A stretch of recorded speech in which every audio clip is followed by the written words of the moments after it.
And hi, everybody.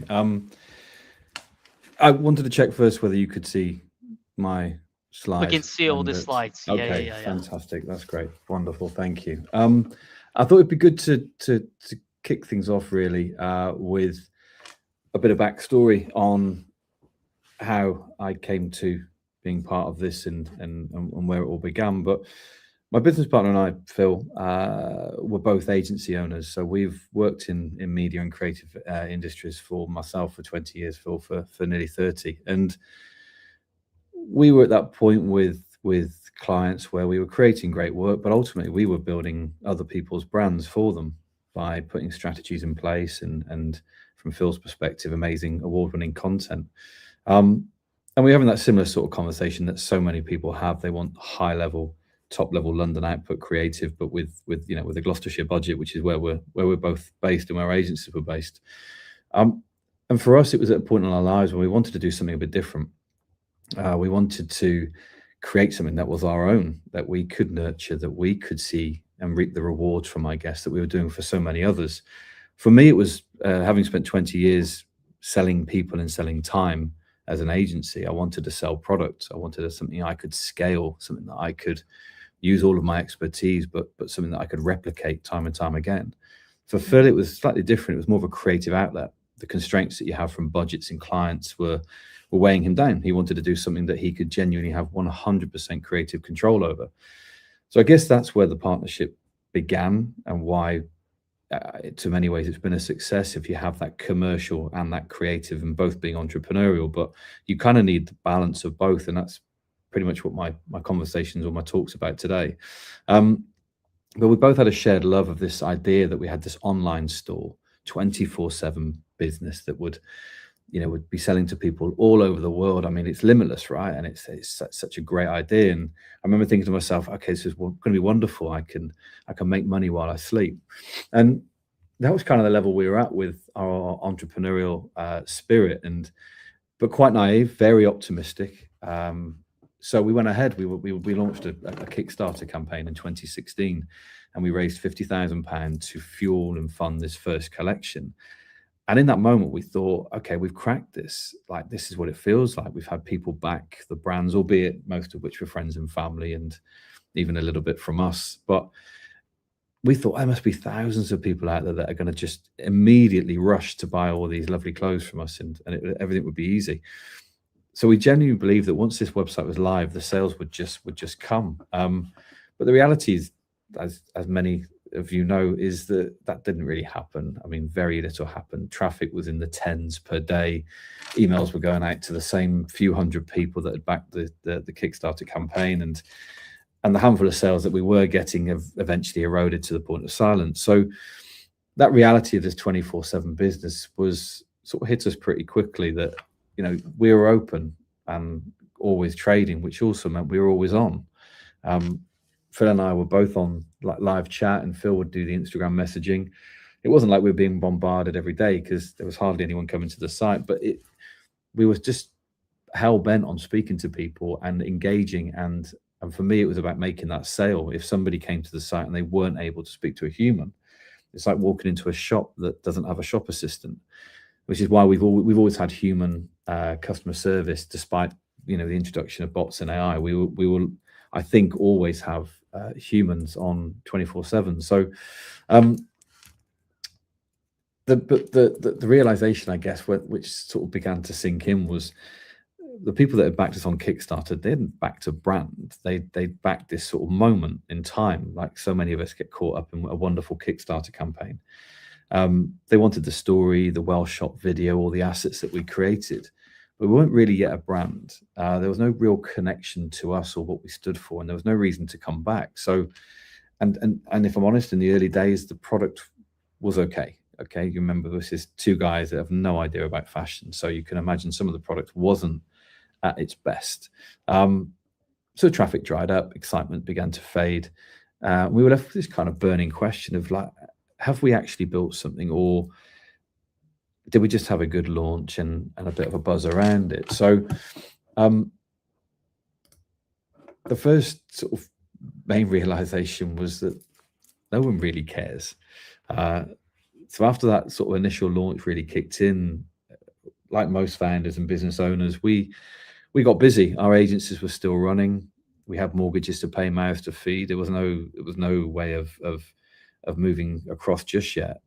And behind the scenes, we spent every waking hour then putting hundreds of hours into And Sons, and it almost became a distraction from our agency life. You cannot do both in parallel with one another, especially with young families. So we also weren't really building this business in the proper way. We'd try everything. We'd do promotions, discounting. We did trade shows when we had no wholesale. We just thought that's what you do as a fashion brand.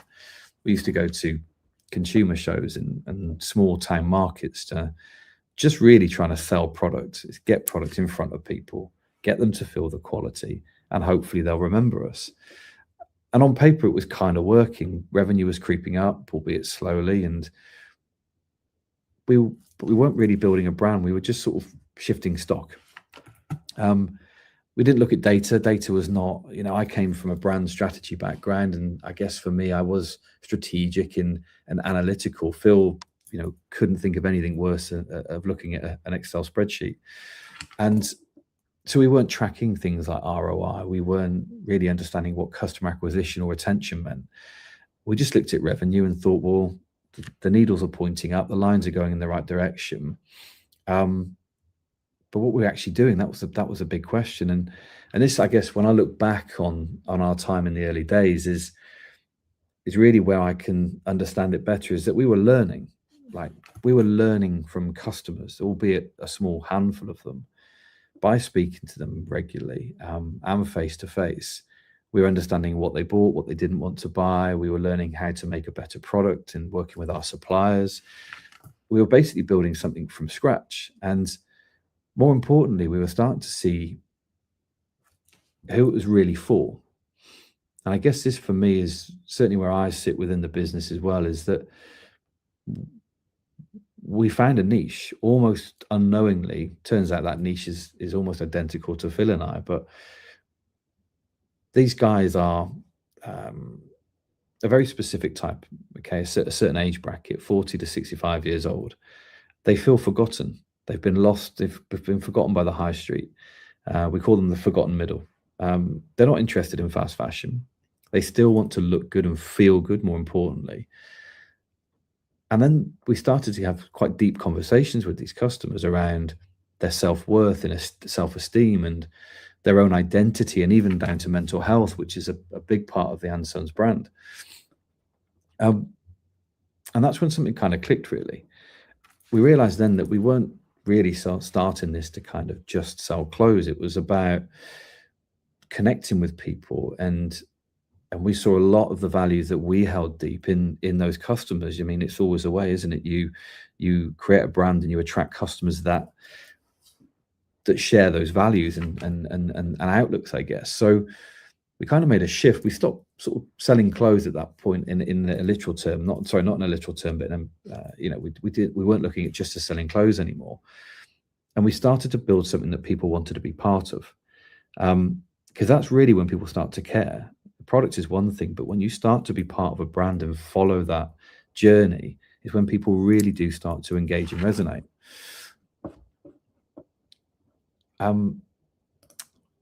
So when you put two figures in front of people, that $80 to eight-figure business, everyone's always looking for that magic moment, right? And that and the lightning strike, as we call it. And nearly every business book I've read, you read between the lines and you think it's all because of all the great thinking and strategy and stuff that they did, but there is a moment where they get lucky, or there's a shift that works in their favor. And for us, it was about 4 years in from when we launched, and it was COVID.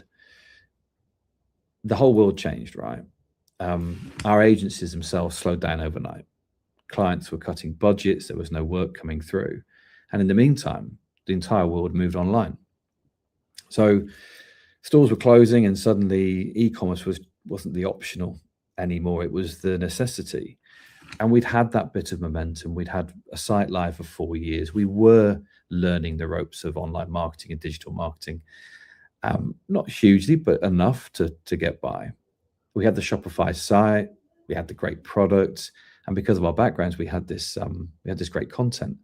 So, and the big thing here for us with the agency slowing down was we had time to think about the business. We had time to put into it. The world had slowed down, and we were able to really get together and think. So we had nowhere to go and nothing else to focus on. So we started to see that shift anyway. The online traffic, the organic sales began to lift, and not because we'd changed significantly how we approach marketing, but just simply because we were now paying attention and we were looking at the numbers and understanding it better.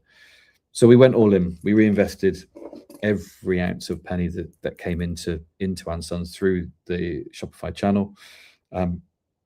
We even invested, put our houses on the line in the early stages. We believed in it that much that we knew this was going to be something big. And from that point onwards, things became quite clear. The number one thing was product first, because great content and great marketing will only get you so far. People nowadays, particularly with Trustpilot reviews and all the other language and narrative that happens online, people see through the bullshit. Excuse my language, sorry. A great product will see you through that. Great content won't. They'll come and go. But great product will keep them coming back and back every time. And Phil is obsessed with the quality and the detail of a garment. And we started hearing the same from our customers. They were talking about the fit, the feel, the longevity.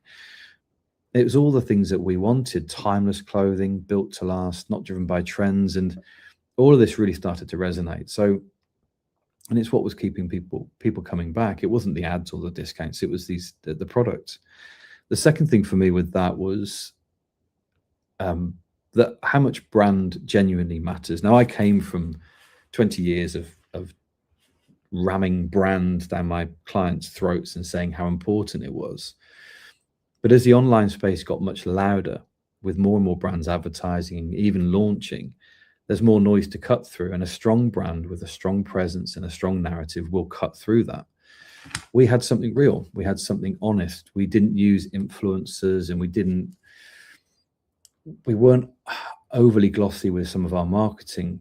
We couldn't afford models, so we often would have real people, as in friends and family, but also people that we'd come into contact with that were doing really cool things and living interesting lives, and we'd stick them in our clothes and photograph them. And what that meant was people started to see real people. And that's not new in marketing, I get, but I think for a menswear brand, it was quite unique at the time. But it was out of necessity more than anything, very similar to why we didn't have a fully bespoke website and we had a Shopify $80 one. It was just because we couldn't afford it. We also changed our content strategy. We were posting pictures of guys in clothes, of course, but in between all of that, we were touching on mental health and men's health. We were talking about history and facts about history and pub stats that you can tell your friends down the pub. We talked about craft and craftsmanship and the lost trades that so many people used to do that no longer do, and about people's personal identity. So, and in the meantime, we kept talking to those customers and understanding how they lived and the lives they wanted to lead. So instead of trying to sell to them, we began showing them the Ansons world, these rugged guys out there in the wilderness doing their thing, but it still felt very real. It didn't feel too aspirational, because for us, we felt that it was time that there's a lot of polished content out there, and we just felt we wanted to do something that was more real life. And again, it was more out of necessity than anything else, but it seemed to work. So the third thing for me on that is consistency. It beats everything. There was a big moment in COVID, admittedly, but there was no sort of viral post that went crazy. We just kept showing up, delivering every day, keeping an eye on the product. We stayed true to what made us famous in the first place. We kept creating content, great content, and we were telling stories. We also launched products in small, considered drops. And again, lots of brands are doing drops these days. But each one had a name to it and a story behind it and a reason to exist. So we really gave that product its love and attention, and the customers connected with it. We talked about the origins of the design and where it came from in history, why it was made that way, or where it even come from. And that rhythm really started to resonate with people, and they were just listening and watching what we were doing next.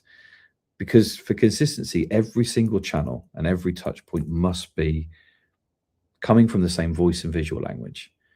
And I think because we do it so inherently because of our backgrounds, we forget how important that is. But I think for any brand, particularly nowadays online and as well, you have to have a cohesive visual voice, and it also needs to stop looking like anything else. And that's where I will say that I feel AI may be the downside of that is everything starting to look very similar to one another. But the fourth point there is customers. And it was one of the biggest shifts of all, was understanding our customers, because we were on the front line and we were doing live chat and Instagram with them. We spoke to them almost every day, and they felt exactly how we did. They were this sort of forgotten middle. They were too old for brands and not ready for the traditional ones either. They were looking for something deeper, almost like a sense of belonging and identity. And that's when everything sort of changed again, really, is we were no longer selling clothes. We were building this community.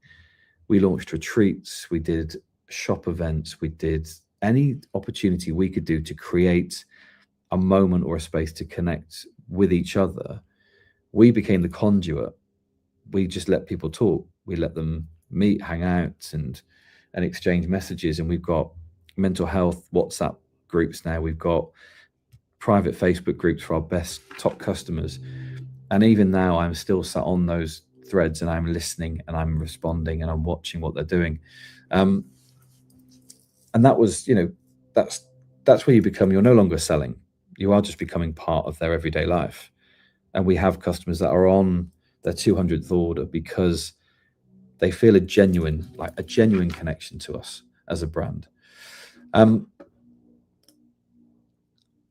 The hard truths, I thought it'd just be good to cover some things that people don't typically talk about. I'm not sure how relevant this will be to many people on the event, but from the outside, it all sounds wonderful. With this independent brand, we've got no outside investment, a growing business. We've won awards for our growth over the years, but the reality is that it means it's just all on us. There is nobody really to take the heat. Every decision, every risk, and every mistake is on us. And as we're still independently owned, it means every single penny we spend has to be profitable. We have to see where it's going. We have to see that return.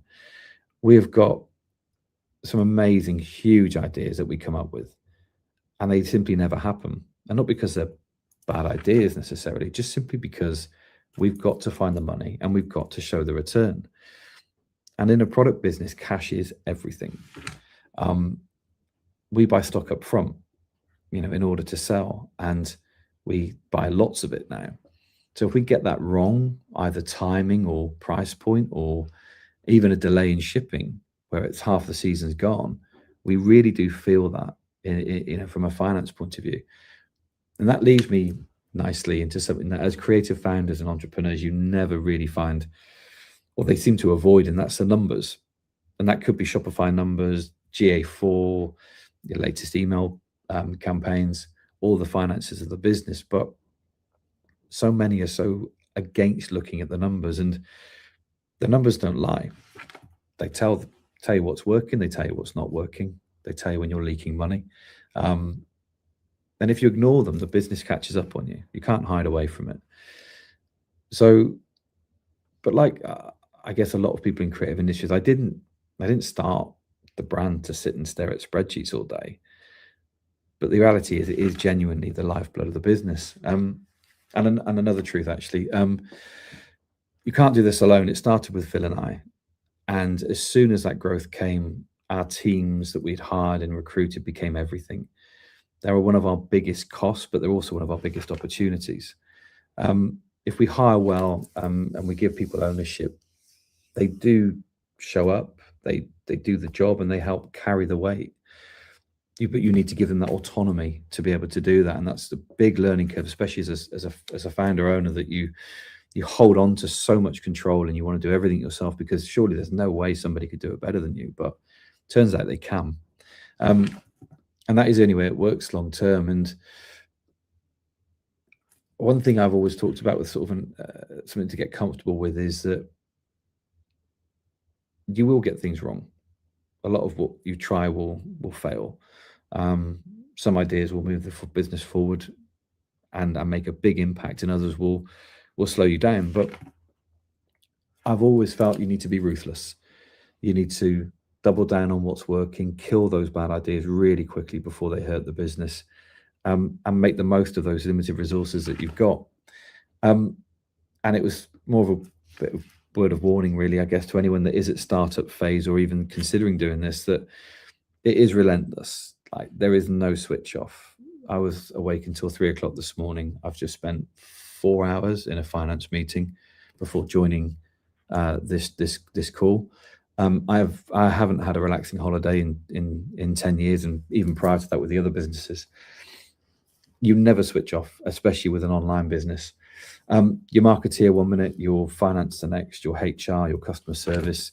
And sometimes in one single day, you will cover all of those things, even when you've now built a team. And it does consume you, and it can get on top of you. So I'm not sure what my advice there is. It's just more of a word of warning than it is. I can't give you an alternative. But one of the biggest mistakes I see, and I've mentioned growth today, is when you do chase growth, when you are looking at the top line numbers and forgetting about everything underneath that. The profit is the most important thing, and it's what keeps a business alive. That doesn't mean we cut corners. That doesn't mean we look at where we can make savings on product. It's just making every single penny or pound count. And finally, on that point, you have to be prepared to have difficult conversations between business partners, teams, suppliers, and even yourself. It isn't a smooth journey. It's full of constant decision making. But one of the most important things for me is that you believe in what you've built. There's a reason you started the brand or had the idea in the first place. And more often than not, if you start to deviate away from that, just recenter and look at why you started it in the first place, because that's often why your customers keep coming back as well. Don't lose it, don't dilute it. And, sorry, someone's just turned on music in the background. It's just sent my, anyway. I thought it'd also be good to cover today, if I had to start all over again, what would I do differently? What would I start with? And the key for me is, I guess I've built 10 years of knowledge now in the fashion and online retail business. And I would genuinely trust my gut. There's a lot of times in my life we've had consultants through the business, we've had various people whispering in our ears, and we've always gone with our gut. And 9 times out of 10, it's the right decision. You can overthink things, you can overanalyze data, but typically your gut's a good starting point. I would start with one product. We began with a full collection from cap to boot, we called it. And that was one of our hardest things we did, because you're working with multiple suppliers, you're working with different types of garment, which is all very difficult. So don't do a collection or a full range. Start with one thing, and the second bit of advice is do that brilliantly. Obsess over that one product, that one thing that you can do well.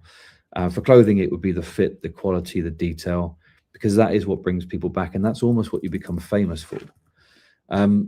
The ads in the website and stuff are kind of surrounding that, but you need to be known for something and really kind of, I guess, fine tune your craft at that point, and doing it on one product versus 20 is far easier.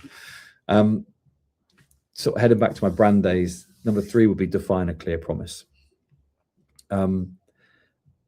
Start off with a very simple brand promise, something that you stand for, a promise that you'd never break. Don't worry about brand guidelines at this point or complicated strategic decks. Just an answer, just one clear answer to why should someone choose your product over something else. Because in my 20 years of branding, I had so many people say to me, this is a great idea, it's unique, it's going to be amazing. Nothing is actually that unique. And there is always another option for consumers to spend their hard-earned pennies. So give people a reason to choose you. That is one of the biggest things for me is having that single line, that single promise. Talk to those customers. I've talked about it a lot today, but speak to them. Be open to hearing the truth. It's uncomfortable at times. We have to live with 1-star Trustpilot reviews. I look at every single review that we have, and we've had 29,000 now. And I look at every single review, even the positive ones, because in there is always something that we could learn from. But if you speak to your customers and they're telling you something, perception often becomes reality. So, and no amount of marketing can fix something that is broken underneath. So, listen and learn from them, and keep evolving. And that leads into another point, is particularly with content and marketing, is test everything. Like we're in a digital world. We can put adverts live and very quickly. We can see how they're impacting. We can put campaigns out and split test them.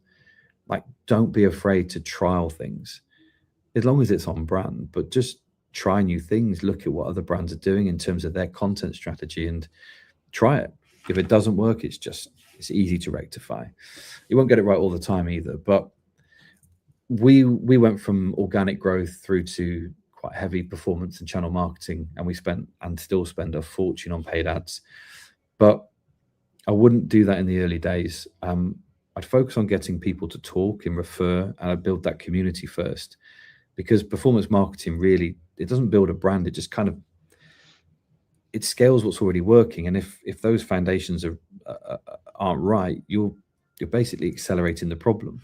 So get it right beforehand, and then look at that sort of performance marketing. And I guess the final line, because I feel I've talked enough now, is don't try to scale a business, build something worth scaling. So the idea there is, because when people genuinely care about what you've built, growth almost becomes a byproduct of that. So, and it shouldn't be the goal. The goal should not be, we have to scale this. It's you finding something that can be scaled at the right point. Thank you. James, thank you so much. Do you have any slides with the contact information, LinkedIn or something like that? I don't. No. I don't. I'm Okay. terrible at this sort of thing. I'm really sorry. So guys, I like James on LinkedIn. So if you search, it's a great talk, man. I don't know how good you are in the agency, but you're a very good storyteller. Okay. Oh, thank you. So that's 100%. There's a quick question, and we will make it short. Any advice on the product sourcing? Wow. We got it wrong early on. So we used one supplier for about 80% of our collection, and that was the worst move we made. So we have gone through a number of suppliers in countries over the years. Depending on the product, believe it or not, there are some countries that are just great at that product. So when it comes to jersey fabric and things like that, it's Turkey. Portugal is fantastic for sourcing, although they're an expensive country to buy from. We believe in making well everywhere, which is a big part of our brand as well. We've seen over the years where there's been people talking about not making in China, not making in certain areas, and actually we've got some amazing makers around the world in every single country, and they're all very good at certain things. And once you've got a relationship with them and you've gone through your due diligence, that's the one thing I would say is we're in the process of going for B Corp, and we put our suppliers under huge amount of scrutiny, because there's a lot of people out there that are doing a terrible job and making a bad name for that country or that industry. So choose wisely is one advice. Sampling is one of the most painful things in the world. You will go through 12 months of sampling a product. You will get the final shipping sample and it will be wrong. And that's a bulk of product that is sat there then waiting to be shipped. So make sure you go through as many sampling stages as you can afford and that you can, and ensure that that product is absolutely on point. I hope that answers the question. I hope so as well. More questions, probably we'll do a live talk.